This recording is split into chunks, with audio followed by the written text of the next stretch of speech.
বীর মুক্তিযোদ্ধা অ্যাডভোকেট ফজলুর রহমানের জানাজা নবীর দুশমনরা পড়ার দরকার নাই, তার জানাজা পড়বে আশিক রাসূল সুন্নি আলেমরা। ঠিক না? আমি কিন্তু হিন্দু না মুসলমান। আমার ভাই ফজলুর রহমান, তার সাথে আমার রাজনৈতিক সম্পর্ক নাই, কিন্তু ইমানি সম্পর্ক রয়েছে। আমি কিন্তু হিন্দু না মুসলমান।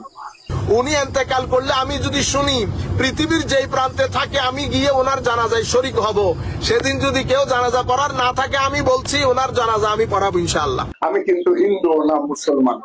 আমি যদি বেঁচে থাকি ইনশাআল্লাহ আমি তার জানাজা যাব। আমি কিন্তু হিন্দু না মুসলমান। যেন বীর মুক্তিযোদ্ধা ফজলুর রহমান ফজলু ভাইকে যেন ধর্মমন্ত্রী হিসেবে কবুল করে, সকল কোন আমিন।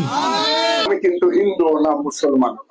মৌলানা মৌলভী সাহেবদের ঘরে যে মায়েরা বোনেরা তাদেরকে বলবো তোমরা এদের বাচ্চা পেটে নিও না, এরা তোমাদেরকে খুব ছোট নজরে দেখে। আমি খুব কঠিন কথাগুলো এই this time once it will come, যে বাংলাদেশের লক্ষ কোটি মহিলা, তারা তো 50%, 18 কোটি মানুষের মধ্যে আমার মা বোনেরা তো 9 কোটি। এই 9 কোটি একদিন রাস্তায় বেরিয়ে এদের বিরুদ্ধে, এদের পাতে ভাত দেব না, এদের জন্য তরকারি রান্না করব না। কয় কি